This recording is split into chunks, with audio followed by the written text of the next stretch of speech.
Allez, on démarre. Alors bonjour à toutes et tous. Je suis ravie de vous accueillir ce début d'après-midi pour ce webinaire sur Faites vous-même votre site web et faites-le bien. On va se donner une demi-heure pour aborder différents points sur connaître les outils, comment on publie du contenu sur son site, comment on le référence.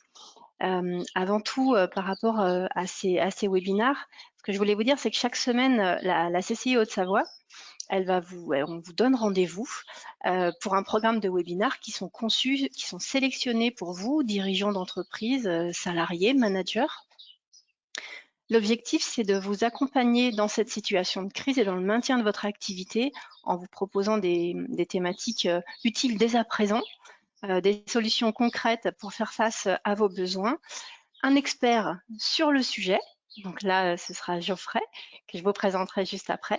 Et puis, la réponse également à vos questions par le système du chat. Vous pourrez poser vos questions et puis on y répondra en toute fin de webinaire. Donc, pour me présenter rapidement, je suis Alexandra Charmois, je suis en charge de l'événementiel à la CCI. Donc, vous pouvez me retrouver régulièrement sur les conférences dans les locaux de la CCI et ailleurs. Et puis, pour les semaines à venir, eh bien, je serai là très souvent les mardis, mercredis, jeudis pour vous accueillir pour ces webinaires. Je suis également présente sur les réseaux sociaux et notamment sur LinkedIn. Donc, si vous souhaitez vous connecter avec moi, ce sera avec grand plaisir. Avant qu'on entre dans le vif du sujet, je voulais vous rappeler que dans ce contexte, la CCI Haute-Savoie et les collaborateurs restent mobilisés pour vous orienter vers tous les dispositifs existants qui évoluent au fil des jours. Donc, n'hésitez pas si vous avez la moindre question. Il y a un téléphone unique 04 50 33 72 99 ou l'email. N'hésitez pas, on est vraiment là pour répondre à l'ensemble de vos questions. Donc, on sera ravis de prendre en compte toutes vos demandes. Allez, sans plus tarder, je vous parlais tout à l'heure d'un expert. Alors, je vais lui passer très vite la parole. On va se laisser voilà, la demi-heure qui arrive pour voir comment on peut faire son site web nous-mêmes et bien le faire. Donc, je vais transmettre la main à Geoffrey. Hop. Et on va basculer. Et je vous dis, moi, à tout à l'heure, on se retrouve pour les questions-réponses.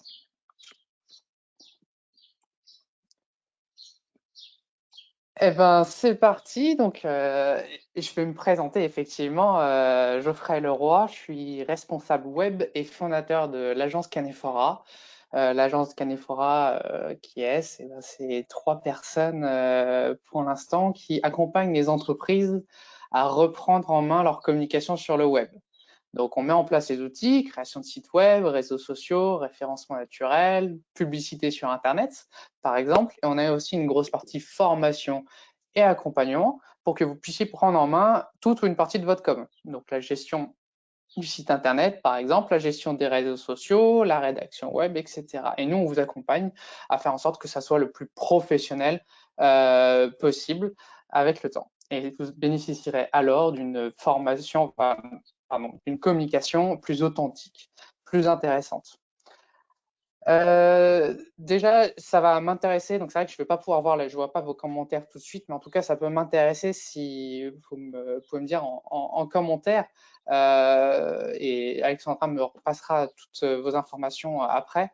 Si en fait votre volonté c'est surtout de créer un site tout seul, ou est-ce que vous voulez être accompagné d'un freelance ou d'une agence? Est-ce que vous avez déjà un site internet et que vous voulez le créer de nouveau, le refondre en fait, ou en créer un complètement de A à Z? Et si vous voulez faire un site vitrine ou un site e-commerce, parce que c'est vrai que je suis au fait qu'aujourd'hui, il y a beaucoup de commerçants qui ont envie de se mettre au site e-commerce pendant cette période. Peut-être que vous avez juste du temps et que vous voulez faire un site vitrine, donc un site vitrine, site e-commerce. La différence, c'est que site vitrine, vous allez avoir un site qui va être là pour montrer vos services, montrer votre entreprise et plutôt récupérer des contacts ou faire en sorte que les gens y viennent sur le lieu de vente. Et un site e-commerce, vous allez pouvoir donc vendre directement. Donc ça peut m'intéresser si vous pouvez répondre en commentaire. Et après, de toute façon, on pourra en rediscuter par la suite. N'hésitez pas déjà dans les questions à poser des questions qui sont particulièrement spécifiques pour vous, parce que ça peut toujours aider en fait tout le monde. On se rend compte que les questions, elles aident tout le monde. Et si besoin, vous n'hésiterez pas, je vous laisserai, hein, vous avez mes contacts sur le slide et je vous laisserai les contacts à la fin, à me contacter pour qu'on puisse en discuter et parler un peu plus de votre projet. Déjà, Alors, pourquoi Geoffrey, Oui. pardon. Alors, il y avait des personnes qui n'avaient pas de son, mais ça m'a l'air d'être réglé.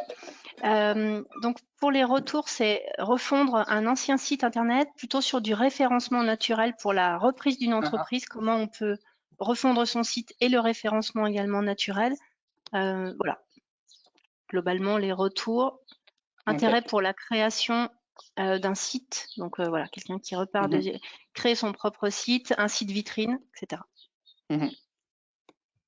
Ouais, c'est varié, c'est varié. Donc voilà, alors, je vais essayer de parler un peu de tous les profils, de tous les projets et d'être le plus clair possible pour tout le monde. Bon, déjà, pourquoi faire un site c'est le point névralgique de toute communication. Que ça soit, hein, c'est pas forcément une communication web, que ça soit vraiment une communication en complète. Donc, on va avoir votre site internet qui va être lié, on va souvent le lier avec un blog qui va être soit directement lié avec votre site internet ou un blog externe. Donc, ça, c'est deux stratégies. Soit vous faites un blog externe qui va fonctionner en tant que média. Vous allez parler de votre expertise et de temps en temps renvoyer vers votre site, soit il va être directement lié à votre site internet.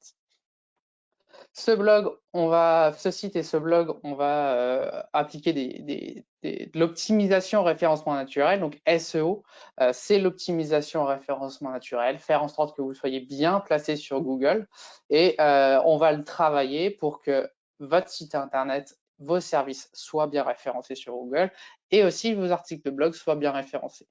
La publicité sur Internet va avoir aussi un impact. On va le rediriger vers votre site Internet, vers votre blog, en fonction des mots-clés qui vont être choisis, en fonction de vos besoins autentés. La différence entre les deux, donc la publicité, vous allez payer, vous allez avoir un résultat immédiat, mais dès que vous arrêtez, il n'y aura plus rien. L'optimisation en référencement naturel, c'est un travail de fond. Vous allez travailler aujourd'hui pour avoir des résultats dans 4, 6, 9 mois sur votre site internet, mais des résultats qui vont être plus durables. C'est-à-dire qu'à partir du moment où vous êtes bien positionné sur un mot-clé, votre site va continuer à être bien référencé sur ce mot-clé, si tant est que vous allez alimenter le site internet régulièrement. Vous allez aussi travailler avec d'autres sites internet, donc des sites partenaires, les gens avec qui vous travaillez potentiellement, réussir à avoir des liens qui vont rediriger vers votre site internet et inversement, vous allez potentiellement mettre des liens vers son site internet et essayer aussi de travailler des blogs externes qui vont parler du sujet et qui vont pouvoir parler de votre entreprise. Donc là, on va parler d'influenceurs. Donc, on va avoir les influenceurs qui vont travailler sur les réseaux sociaux, les influenceurs qui vont travailler sur les blogs. Généralement, ils travaillent un peu sur les deux. Le fait d'avoir des influenceurs, ou en tout cas des médias qui vont parler sur leur blog, ça va être très intéressant pour le référencement naturel, justement parce qu'ils vont vous apporter ce qu'on appelle un backlink, un lien entrant vers votre site internet, et donc optimiser votre référencement naturel. C'est un des points d'action d'optimisation référencement naturel, c'est d'avoir des sites internet, peu importe hein, si c'est la presse, des blogs d'experts, des sites partenaires qui redirigent vers vous, ça va vous donner des points pour avoir une meilleure optimisation référencement naturel. Une newsletter va pouvoir rediriger vers votre site internet. Vous allez pouvoir alimenter cette newsletter donc justement avec votre blog, donner du contenu. Ça ne sert à rien de faire une newsletter si c'est toujours pour vendre, vendre, vendre. Les utilisateurs, les internautes, ils ont tendance à justement zapper ce type de newsletter. Donnez toujours de l'information, donnez toujours du contenu avant même d'attendre un retour. Et ensuite, on va avoir tout ce qui est réseaux sociaux. plateformes vidéo, YouTube, Dailymotion et réseaux sociaux, Facebook, Twitter, Pinterest, LinkedIn, Instagram, etc., qui vont être là pour animer votre communauté, leur donner du contenu frais, leur donner peut-être des informations plus intimistes, des work in progress, ce qui se passe dans votre entreprise, voilà, des choses que vous n'allez pas forcément mettre sur votre site internet, mais qui vont pouvoir intéresser les utilisateurs. Et de temps en temps, les rediriger vers votre site internet, soit pour vendre, soit justement pour leur offrir du contenu vers votre blog. Donc voilà, c'est très important d'avoir un site internet. Et justement, voilà, j'ai rajouté, pardon, j'avais oublié cette slide-là, affiche flyers. C'est là où je vous disais que c'était une communication qui était globale. Vous allez remarquer qu'à chaque fois que vous allez communiquer, vous allez vouloir mettre votre site internet, même si c'est sur des affiches, même si c'est sur des flyers, les utilisateurs vont avoir tendance à vouloir se raccrocher sur quelque chose qui est plus tangible, et ce qui est tangible, c'est le site internet. Avoir un Facebook ne suffit pas aujourd'hui, ça va aider à fidéliser, à trouver des nouveaux prospects, ça c'est intéressant, mais l'utilisateur va toujours vouloir avoir un site internet pour se référer, avoir des informations plus tangible, plus durable. Et voilà, ça va le rassurer, ça va l'intéresser d'aller un peu plus loin dans l'information. Donc ça, le site web, donc ça c'est une partie, hein, ce webinaire, il est tiré d'une conférence que j'avais fait, comment faire sa communication de son entreprise seule. Et j'avais cette petite slide où à chaque fois, pour chaque point de communication, on se demandait, se posait la question de est-ce qu'on l'internalise ou est-ce qu'on l'externalise. Donc je me suis dit qu'il était intéressant quand même de repasser sur cette slide-là. Internaliser, faire en sorte de faire son site internet tout seul, ça va être plutôt difficile, une difficulté moyenne à élever. En tout cas, ça va être long. Vous allez y passer entre 30 heures et 60 heures, voire plus, si on va parler de e-commerce. Forcément, l'intégration de tous les produits, ça va prendre du temps. Et 30 heures et 60 heures, c'est vite fait, entre la création du contenu, l'intégration du contenu, la gestion du site, etc. On va avoir des outils, donc on va les voir. Là, je vous ai mis WordPress, Squarespace, il y a Shopify, PrestaShop, etc. On va les voir dans les détails tout à l'heure. Et en formation, vous allez avoir plein de formations qui vont être disponibles en ligne.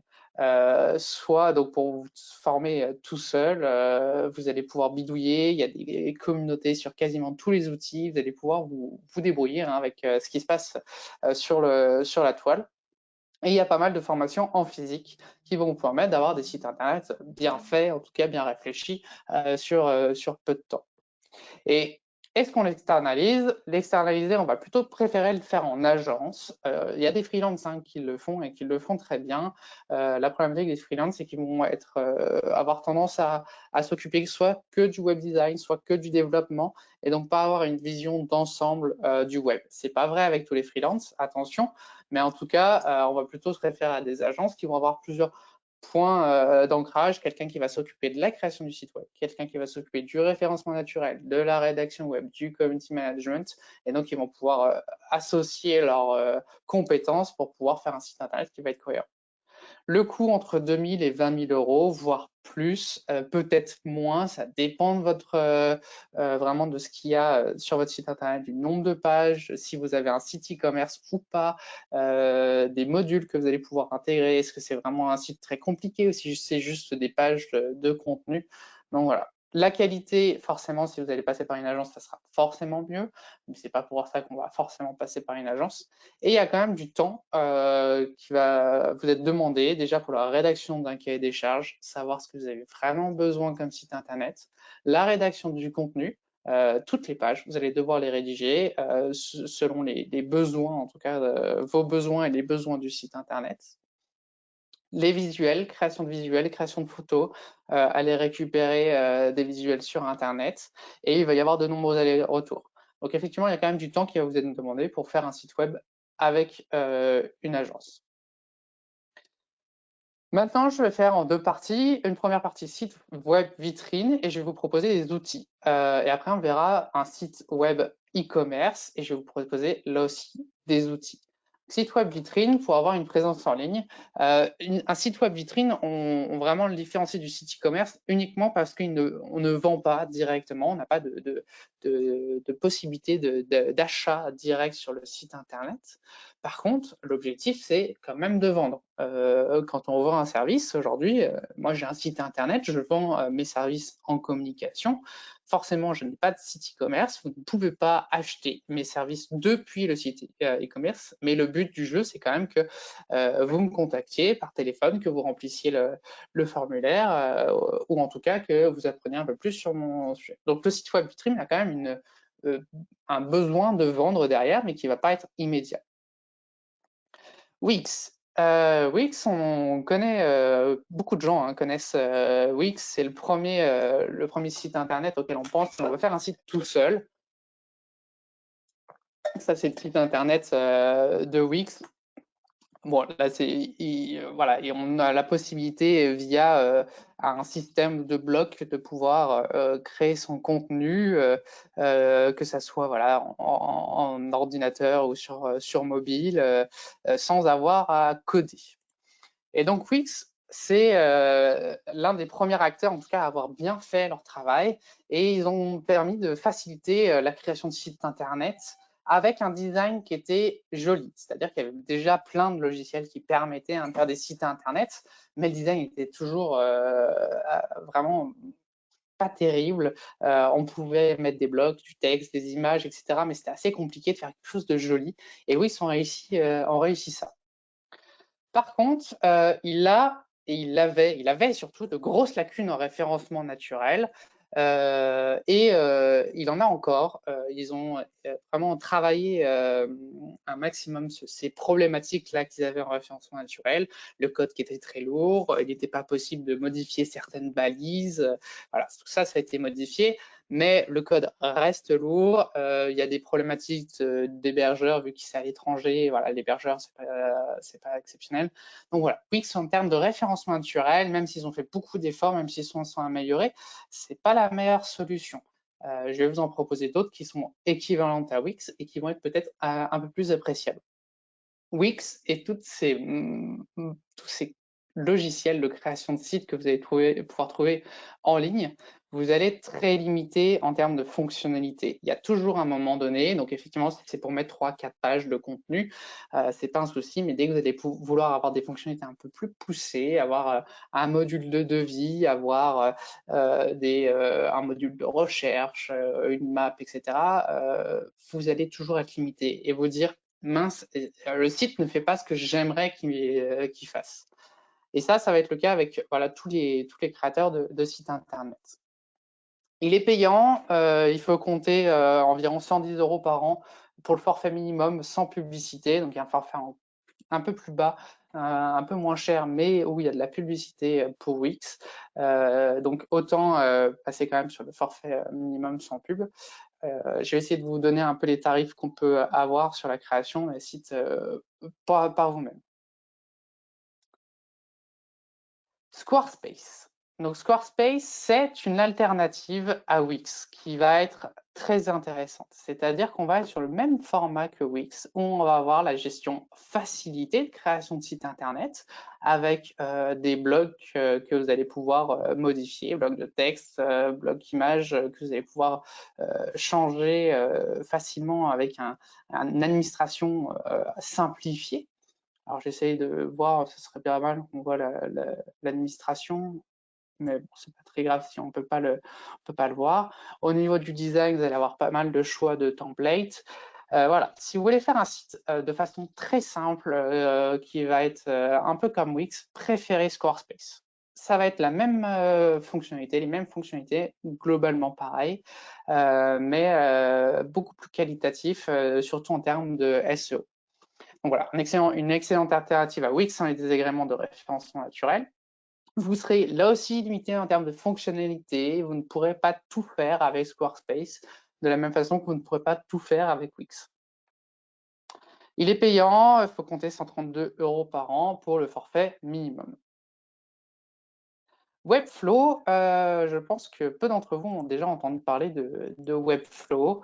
C'est là aussi un créateur de site internet qui est ultra complet, assez fou en termes de fonctionnalité, et il est vraiment dédié plutôt aux designers. Les designers qui vont avoir envie de créer leur site internet sans avoir de notion de code.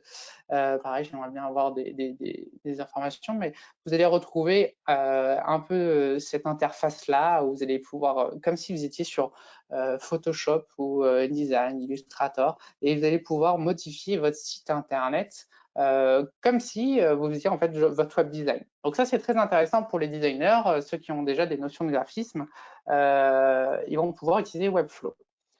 Ah, voilà, parfait pour les web designers sans notion de codage, une réalisation comme si vous étiez sur Photoshop Illustrator.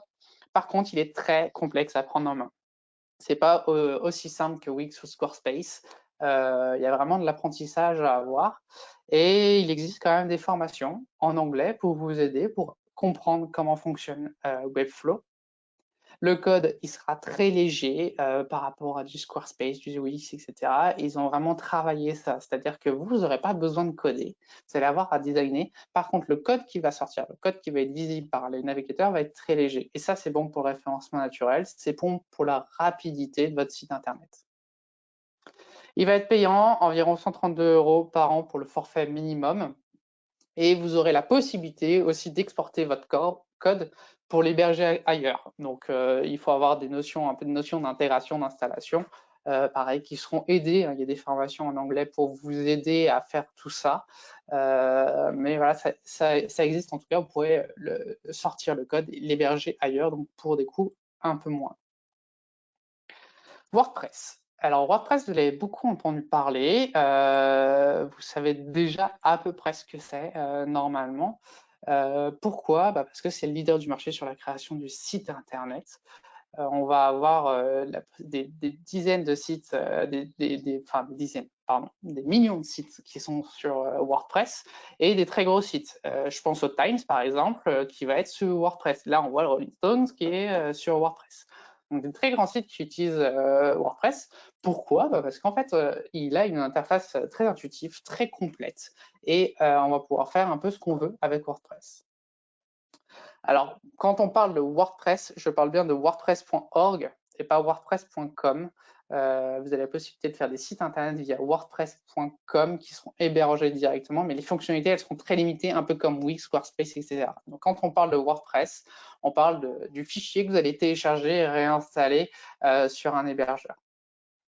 Donc, c'est le plus complet parmi tous ceux que je vous ai présentés. Par contre, ça va être le plus complexe.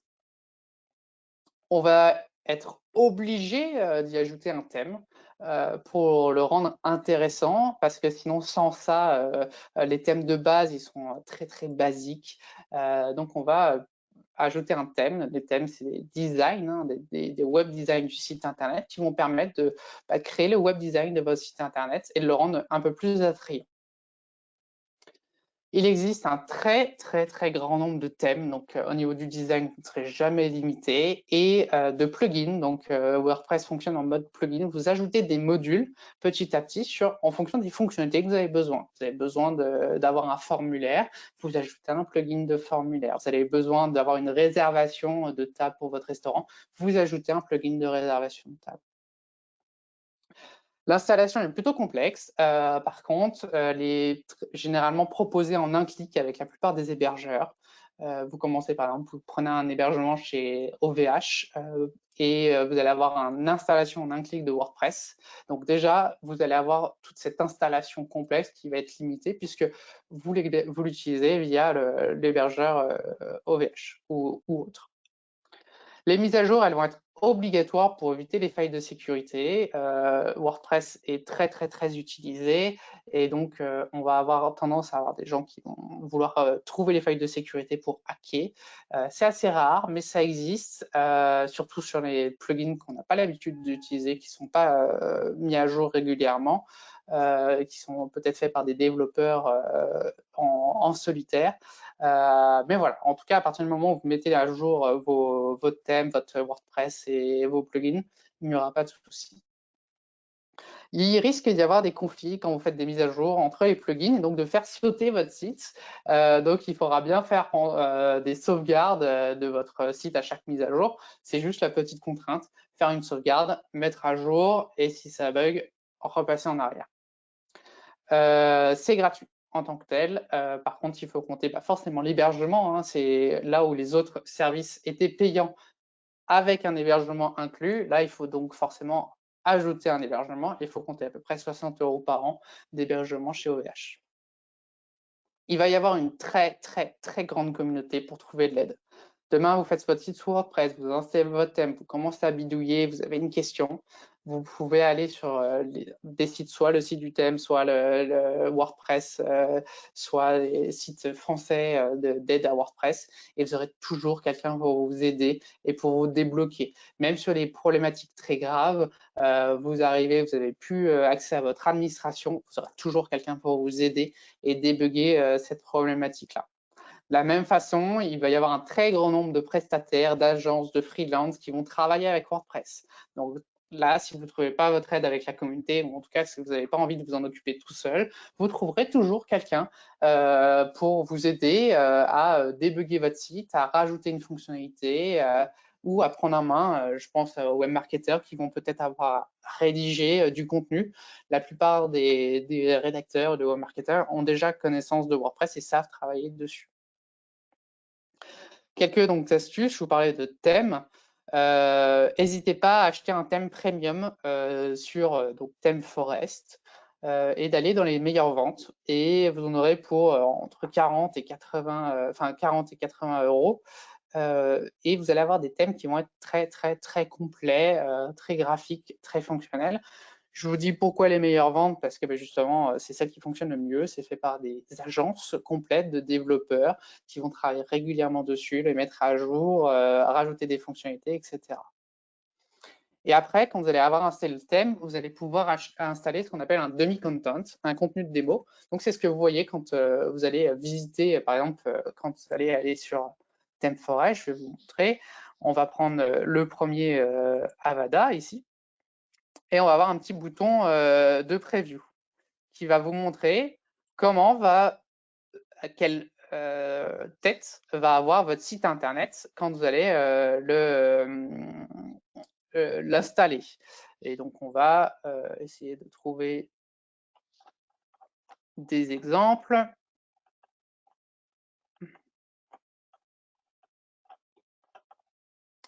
Par exemple, voilà, vous avez un restaurant fast-food, vous allez peut-être regarder celui-là, et donc vous dites, tiens, là, c'est exactement le design que j'ai envie d'avoir pour mon site internet. Donc vous allez forcément peut-être changer les photos parce que vous ne vendez pas de burgers, de pizza, etc. Mais vous vendez des pâtes, et donc vous allez pouvoir changer les photos, tout ça. Mais globalement, le design va ressembler à ça. Et donc, après avoir acheté Avada, le thème Avada, vous allez pouvoir dire, je veux installer le thème de démo Avada Takeout, et donc vous allez avoir tout un site internet, un faux site internet qui va être créé, et vous n'aurez plus qu'à, entre guillemets, changer le texte et les images.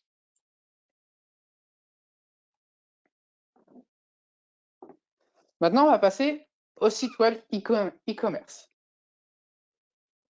N'hésitez pas toujours à poser des questions. J'essaierai d'y répondre à la fin. J'essaye d'être le plus... je passe assez vite sur chaque point, parce qu'il y a quand même beaucoup de choses à voir, et je privilégie donc justement cet espace de questions après. Shopify, pareil, de la même façon que Wix. Donc Shopify, c'est un peu le Wix du e-commerce. On va aller voir à quoi ça ressemble, mais c'est une solution très simplifiée pour pouvoir créer son site e-commerce en ligne. Donc pareil, avec un système de blocs, là vous pouvez le voir, pour rajouter vos produits sur la home page assez facilement. Et donc, il va être très intéressant d'utiliser Shopify pour faire un site e-commerce très rapide, très facilement en ligne. Vous allez être, comme Wix, comme Squarespace, limité en termes de fonctionnalité. Là, dernièrement, j'ai eu une personne qui est venue vers moi en me disant « J'ai un site Shopify, j'aimerais faire ça, ça, ça. » Ah bah c'est compliqué. C'est possible, mais c'est compliqué. Vous n'allez pas pouvoir le faire vous-même et rajouter juste un plugin qui va rajouter cette fonctionnalité, contrairement à WordPress. Il va être payant. On va être sur des tarifs à 320 € par an pour le forfait minimum, plus 2% de frais de transaction. À chaque transaction, vous allez devoir rajouter 2% du montant du panier. Donc ça, c'est des frais qui sont un peu inhérents. Vous allez le voir, on a aussi des frais justement avec les banques. Quoi qu'il arrive, on aura des frais bancaires, des frais de transaction. Ce qui est important à voir, c'est 320 € par an pour le forfait minimum, quoi qu'il arrive, à rajouter, peu importe si vous faites des ventes ou pas. PrestaShop. PrestaShop, c'est le leader du site e-commerce dans le monde. Il y a à un moment donné, si vous vouliez faire un site e-commerce, il n'y avait pas de question à se poser, on allait sur PrestaShop.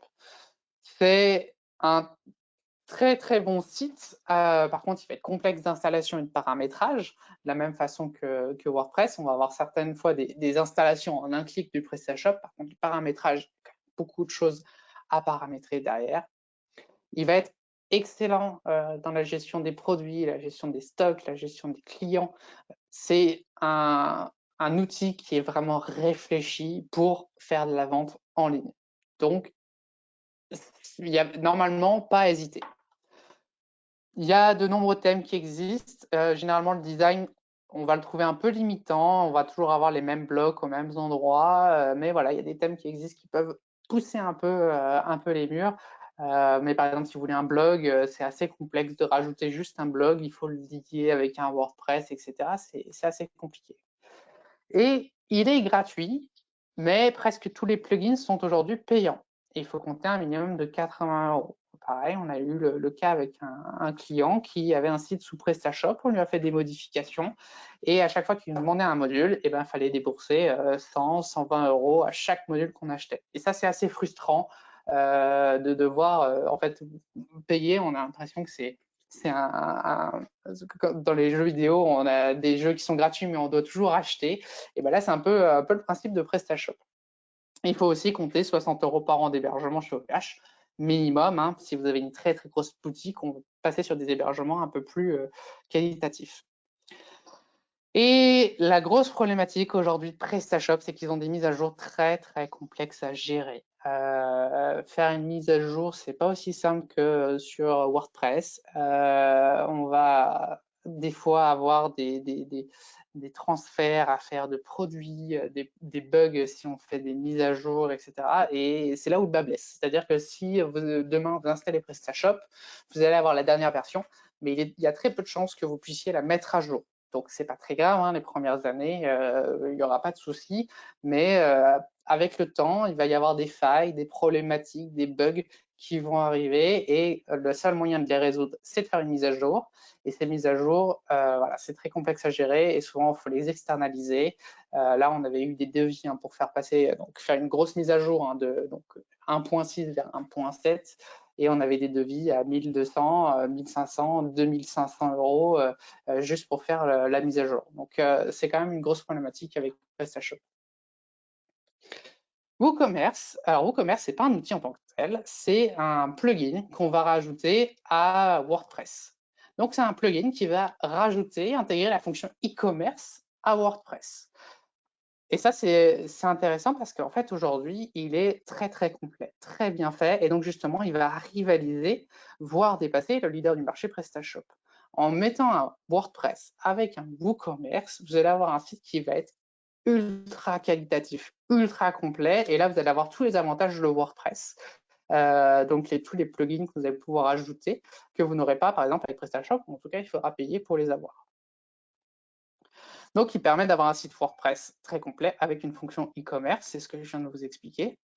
Et on va avoir de nombreux plugins qui vont s'intégrer uniquement à WooCommerce, mais qui vont permettre d'améliorer l'expérience d'achat de vos clients. Donc, un module de fidélité, un module de parrainage, un module pour la sélection des produits par filtrage de couleurs, de taille, etc. Donc, tout ça, vous allez avoir la possibilité avec des plugins et des choses qui sont assez complètes, très intéressantes à faire pour du e-commerce. C'est assez complexe à mettre en place, de la même façon que PrestaShop. Généralement, les sites e-commerce, c'est assez complexe parce qu'il faut gérer les stocks, il faut gérer les livraisons, il faut gérer le lien avec la banque, etc. Mais il existe de nombreux tutoriels. Là encore, vous allez avoir une très grande communauté qui va pouvoir vous aider si vous avez une problématique. Voilà. Toujours une communauté énorme pour vous aider. C'est ce que je viens de vous expliquer. C'est gratuit en tant que tel, et il faudra même compter des frais de transaction à votre banque. Alors, c'est vraiment variable d'une banque à l'autre. Là, j'ai mis entre 1 et 3% par transaction. Ça varie. Des fois, vous allez payer quelques centimes par transaction plus un pourcentage. Quelquefois, vous allez payer une mensualisation et pas de frais de transaction. Voilà, ça dépend vraiment de votre banque. Ça, c'est à négocier avec. Et il existe aussi des outils. Par exemple, je pensais à Stripe ou à PayPal que vous allez pouvoir intégrer, qui vont prendre aussi des frais de transaction et qui vont être peut-être plus simples justement à intégrer, pas liés avec votre banque, mais voilà, vous allez pouvoir intégrer facilement avec vos commerces.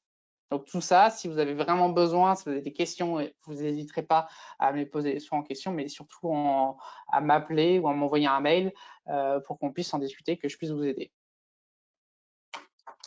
Maintenant, on va parler de l'optimisation de contenu.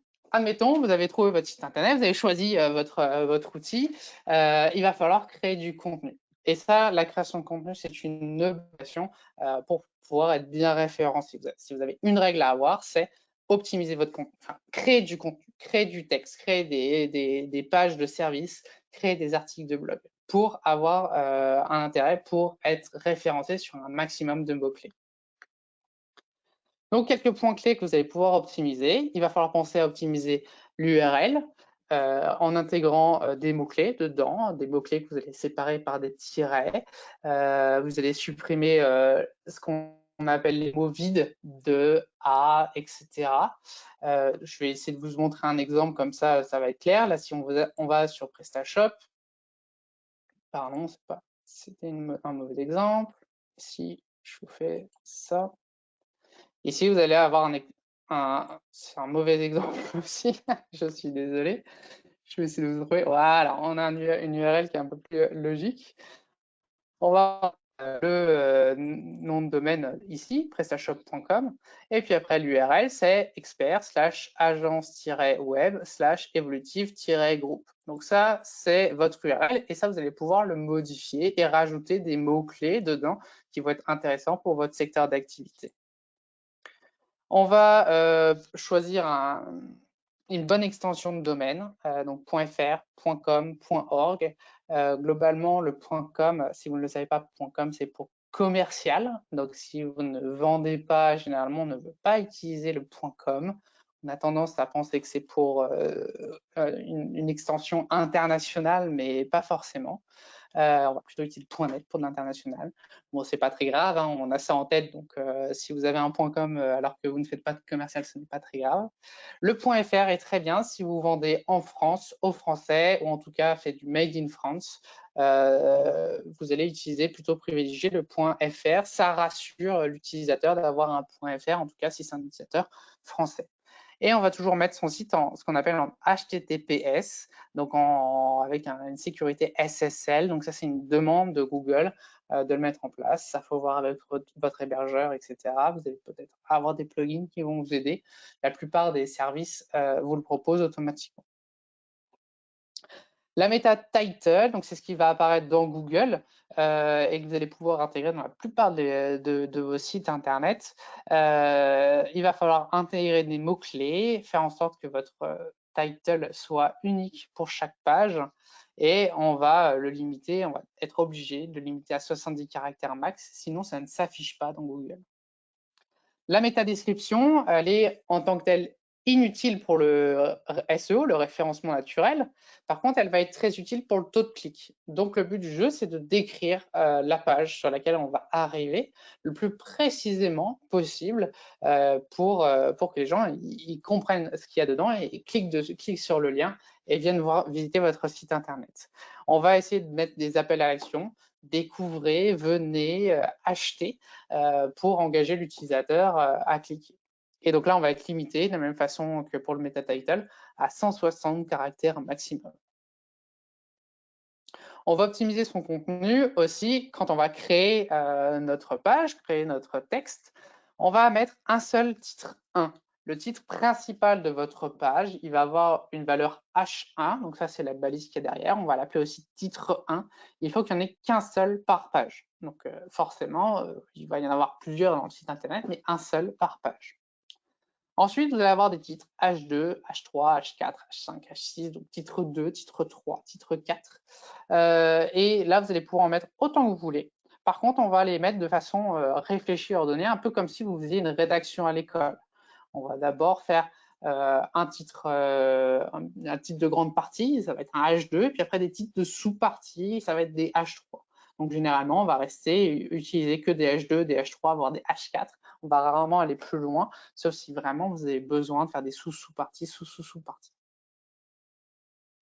On va avoir du texte unique, hein, vraiment ne copiez pas sur d'autres sites internet.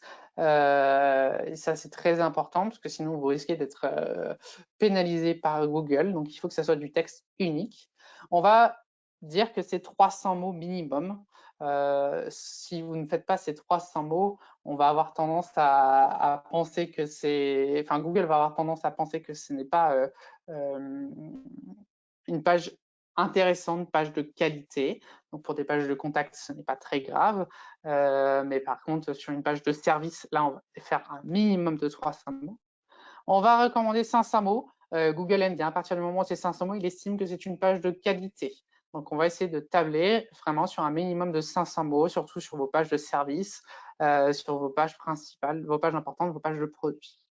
Idéalement, il faudrait faire entre 800 et 1200 mots. Pour moi, c'est le meilleur rapport qualité-temps, on va dire, c'est-à-dire que vous allez passer avoir des résultats qui vont être très très très bons, mais sans y avoir passé beaucoup de temps. Donc 500 mots, hein, pour vous donner une idée, ça fait une page Word mis en page, et donc 800, 1200 mots, ça fait une page et demie, deux pages Word. Après, quand vous parlez de votre service, de toute façon, vous allez souvent trouver du contenu et ça se fait plutôt facilement. Et si vous voulez avoir les meilleurs résultats, vous allez faire du 2000 mots. 2000 mots pour la page, ça va être impressionnant, vous allez avoir énormément de résultats. Par contre, ça commence à devenir complexe de faire 2000 mots parce qu'on va rentrer dans de la rédaction de recherche, la rédaction, vous allez avoir des interviews, des choses complémentaires.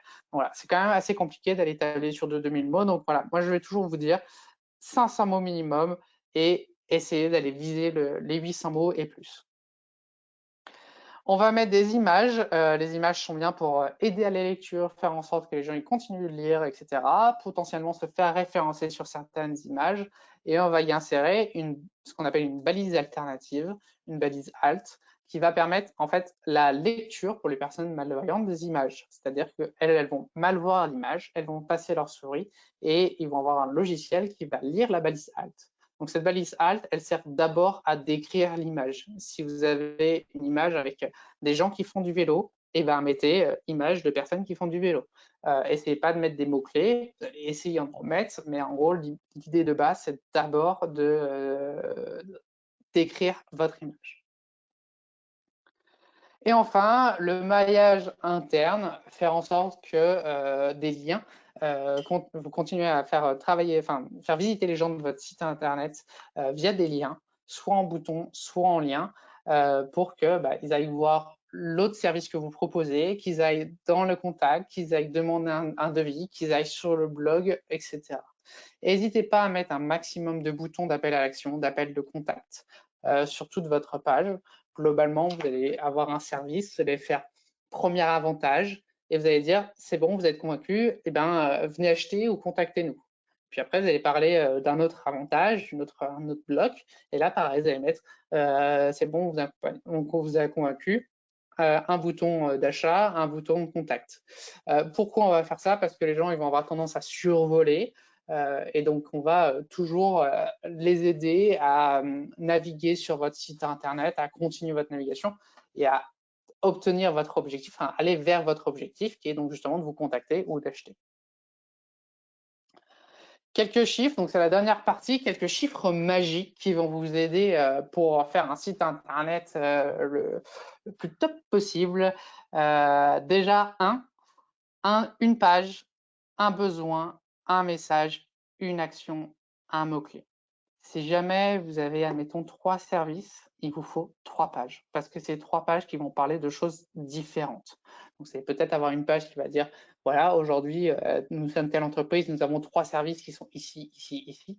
Puis après, ça va rediriger vers une deuxième page qui va parler spécifiquement de ce service-là. Et vous allez aller en détail dans pour ce service-là. Et ça va être très important.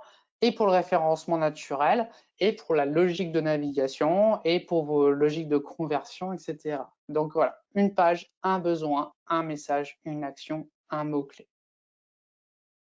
Deuxième chiffre magique, c'est le numéro 3. 3 niveaux maximum. Quand vous allez faire votre site internet, vous allez vouloir mettre des pages, des sous-pages, des sous-sous-pages, eh ben, on ne va pas aller à plus de 3 niveaux. Donc, une page principale, puis après une page fille, puis après une page petite fille, admettons. Et on va éviter d'aller plus loin parce qu'on va complexifier la demande, on va complexifier la recherche, on va complexifier l'optimisation au référencement naturel.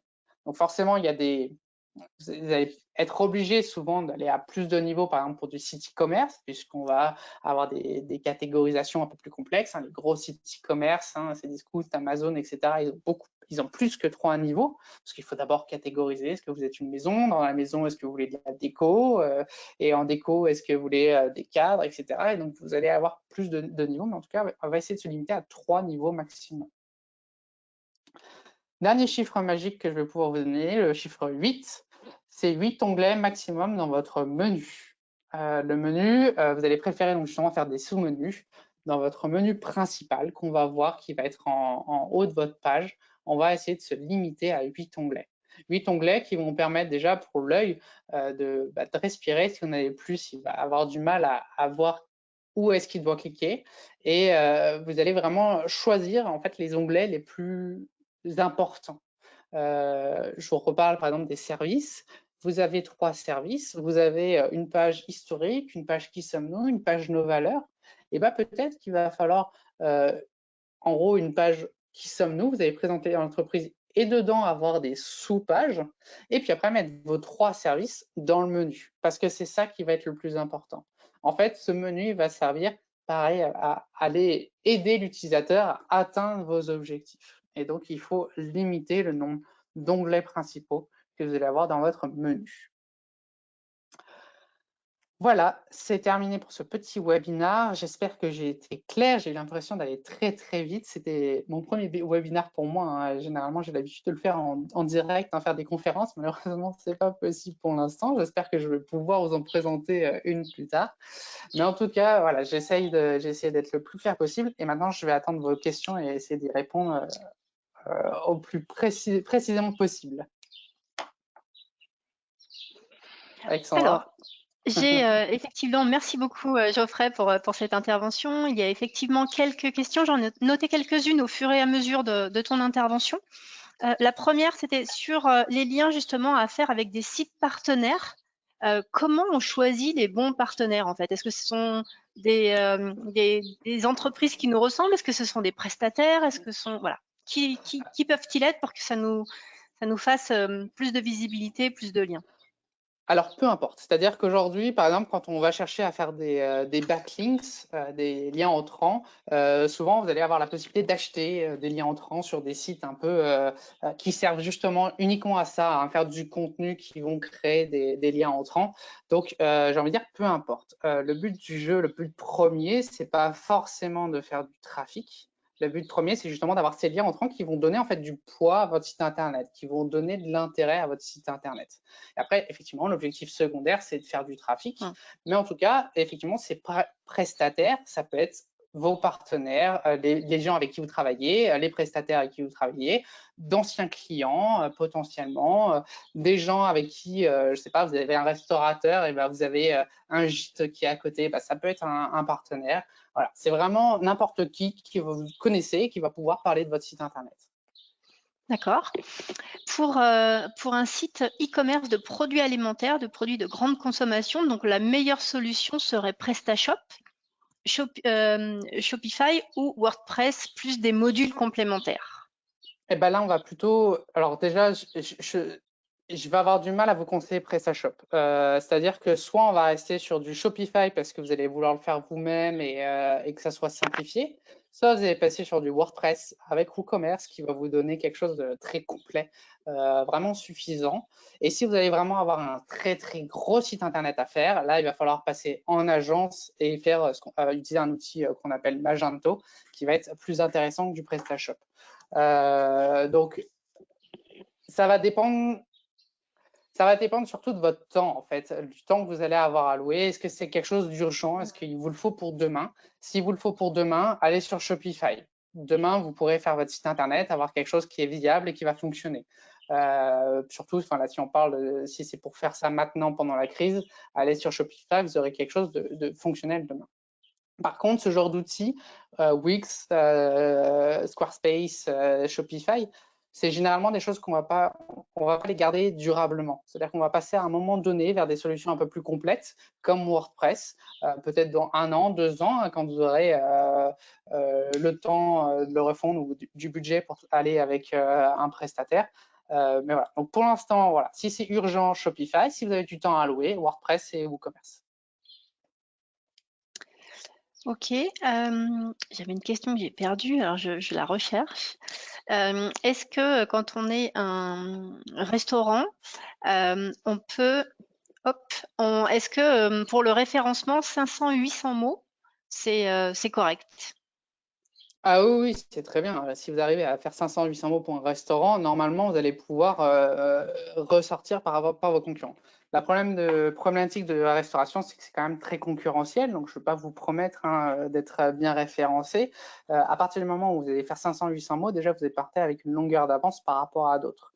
Si, par exemple, vous décidez aussi de faire du contenu, donc créer un blog qui va peut-être parler de vos menus du jour, où vous allez proposer peut-être vos recettes que vous avez fait justement au menu du jour ou à la carte. Là, vous allez créer du contenu qui va être très, très, très qualitatif, qui va plaire à Google, qui va permettre de mieux vous positionner sur Internet. Par contre, là, ça va dépendre effectivement des mots-clés que vous allez choisir, de ce que vous mettez en place, du texte que vous mettez. En tout cas, si vous arrivez à faire 500-800 mots, c'est très, très bien. Ok. Et est-ce qu'il existe justement pour optimiser son contenu, est-ce qu'il existe un outil pour compter les mots ou est-ce qu'il vaut mieux qu'on les compter? Alors, ça c'est une bonne question. Oui, bah déjà Word, par exemple, il va vous proposer normalement votre nombre de mots. Il existe des outils en ligne, hein, vous tapez compteur de mots sur Google, vous allez en Ok. trouver un qui est très bien, que j'utilise régulièrement, effectivement, pour compter le nombre de mots. Ouais. Voilà, non, non, vous avez des outils pour. Ok. Alors encore une autre question, plutôt liée en fait au référencement. Comment on peut travailler son référencement pour qu'il soit optimal en fait? Une vaste question Bah, qui nécessiterait peut-être un webinaire, hein. oui, un webinaire à part entière, ça c'est sûr. Ouais. Bah, déjà, je vais vous donner quelques astuces pour optimiser son contenu. La question, ça va être aussi de se positionner sur les mots-clés. Réfléchir à vos mots-clés. Il existe des outils pour trouver ces mots-clés. Je vais vous en donner deux. Ubersuggest. Est-ce qu'on voit mon écran ou pas? Non, on voit Ah plus oui, mon toujours. écran. Oui, oui, j'ai pas repris la main. Super. Super, bah très bien. Donc Ubersuggest qui va pouvoir vous permettre de trouver des mots-clés sur votre secteur d'activité. Donc là, vous allez taper un mot-clé, vous êtes restaurateur par exemple, vous allez taper restaurant à Annecy. On va chercher et il va vous donner quel est l'intérêt de ce mot-clé pour les personnes en France. Pardon, je vais devoir me connecter avec Google. C'est un outil qui est partiellement gratuit. Il faudra juste. Donc, moi, j'ai atteint ma limite quotidienne. Voilà. Pour faire ça au maximum du top, mais ça va, j'ai une version premium. Mais bon, vous avez une version qui est limitée gratuitement et qui va vous permettre déjà d'avoir pas mal d'informations de votre côté facilement. Et donc, vous allez pouvoir trouver des mots-clés connexes. Ici, vous allez avoir idée de mots-clés. Vous tapez restaurant Annecy. Et j'espère qu'il fonctionne. Ce matin, il ne fonctionnait pas. Et il ne On aura fonctionne compris le pas. principe. Vous avez compris le principe. Donc, Ouais. Ubersuggest, que vous pouvez voir en haut, qui va vous permettre donc soit de voir la puissance. Là, vous avez Search Difficulty, SEO Difficulty, ici SD. Il va vous donner un chiffre. Un chiffre, plus il est faible, plus il est intéressant de se positionner dessus. Donc, par exemple, sur Ok. restaurant Annecy, il va peut-être vous proposer d'autres mots-clés comme restaurant grille Annecy, qui va être plus facile de se positionner. Et c'est plutôt ce mot-clé-là qu'il va falloir choisir. Ok. Alors question suivante. Est-il possible d'avoir sous WordPress une page avec des articles comme un site vitrine ou une autre page WooCommerce? Est-ce que tu peux répéter la question? Bien sûr. Ouais, excuse-moi. Est-il possible d'avoir sous WordPress une page avec des articles comme un site vitrine ou une autre page WooCommerce? Oui, alors en fait, justement, c'est ça l'intérêt de WordPress, c'est que vous allez avoir. WordPress à la base, c'est un site de blog. Donc, vous allez avoir normalement une page blog dédiée à la création d'articles de blog. Et en plus, quand vous allez rajouter WooCommerce, vous allez créer une autre typologie de page qui va être la page boutique et dans laquelle vont s'insérer non pas des articles, mais vont s'insérer des produits.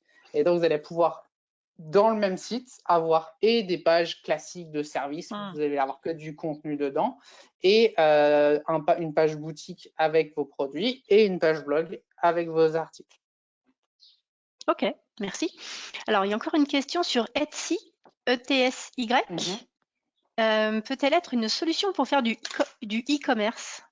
Oui, oui, Etsy, c'est très bien. Après, c'est ce qu'on va appeler, c'est une marketplace. Donc, c'est-à-dire que Etsy, vous allez l'utiliser un peu comme vous utilisez eBay, pas eBay, pardon, Amazon. Enfin, bon, eBay pourrait faire l'office de marketplace, mais surtout Amazon.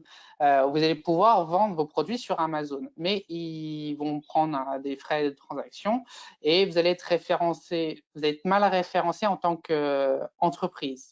Vous allez très bien référencer sur Etsy, quelqu'un qui va chercher sur Etsy, je ne sais pas, vous vendez des bijoux créatifs, vous allez être bien référencé sur Etsy en tant que bijoux créatif. Par contre, si on va sur Google et que vous tapez bijoux créatifs Annecy, on va rarement trouver une page Etsy, on va plutôt trouver justement des sites internet. Donc Etsy, ça va être très bien, surtout si vous faites justement du créatif, c'est surtout comme ça que ça fonctionne un Etsy. Et on va plutôt faire les deux, faire un site internet et faire un Etsy. Ok. En parlant de plus de référencement cette fois, est-ce qu'il faut à quelle régularité on peut réactualiser en fait le contenu de son site? Alors, réactualiser le contenu du site, mettre des nouveaux services ou modifier ces services actuels quand vous voulez. Ça, il n'y a pas de régularité à avoir. C'est dès que vous avez une modification, vous le faites. Par contre, la régularité qu'on va vouloir avoir, c'est justement sur votre blog. Il va falloir créer un blog qu'on va alimenter de façon régulière, toutes les semaines, toutes les 2 semaines, tous les mois. Donc ça va être plutôt, je ne vais pas vous donner de régularité parfaite parce que sinon, je vais vous dire toutes les heures. Il va falloir créer un article de 2000 mots toutes les heures. C'est pas possible. Non, c'est en fonction du temps que vous avez à allouer à la rédaction d'articles. Donc, il faut vous positionner, vous dire, bon, ok, nous, on écrit un article toutes les 2 semaines. Ça sera déjà très bien. Ce qui va faire que si vous écrivez un article toutes les 2 semaines, les robots de Google, ils vont passer toutes les 2 semaines. Et donc, le jour où justement vous avez une modification de service à faire, vous vendez un nouveau produit, et si le robot il passe toutes les 2 semaines, vous savez que sous les 2 semaines, ça sera référencé sur Google. Par contre, si vous ne faites pas du contenu régulièrement, potentiellement le robot Google, il va cesser de venir régulièrement et il va passer dans 3 mois. Et donc, admettons, il passe aujourd'hui. Demain, vous faites votre modification, vous rajoutez votre produit. Le robot, il ne repassera que dans 3 mois. Donc, votre produit ne sera référencé sur Google que dans 3 mois. Donc voilà, la régularité, on va essayer de la garder sur les articles de blog. Et si vous avez vraiment du temps et que vous faites un article par semaine, c'est déjà très bien. Et là, ça va dépendre effectivement de votre secteur d'activité, de vos besoins, de votre temps. Ça va dépendre de plein de choses. Ok, merci. Allez, on va prendre une dernière question. Alors, c'est une question un peu spécifique pour quelqu'un qui est novice pour créer en fait un site sur l'accompagnement parental. Est-ce que tu conseilles plutôt Squarespace avec ThemeForest en plus? Moi, je ne Alors, sais pas ce que je Squarespace, lis, hein. Je ne comprends pas ces il n'y mots-là. a pas de souci. Le Squarespace, en fait, ThemeForest, il est vraiment lié. Il va proposer des thèmes pour WordPress et pour d'autres outils, mais pas pour Squarespace, il ne me semble pas. Squarespace va avoir ses propres thèmes en interne. Donc là, la question, c'est plutôt en termes de temps, là aussi, que vous avez à allouer. Est-ce que vous devez le faire pour demain ou pas? Si vous avez du temps et que vous avez envie de mettre les mains dans le cambouis, allez sur WordPress. Si vous avez peu de temps, allez sur Squarespace, qui va être une solution qui va être très bien pour quelqu'un qui n'a aucune notion.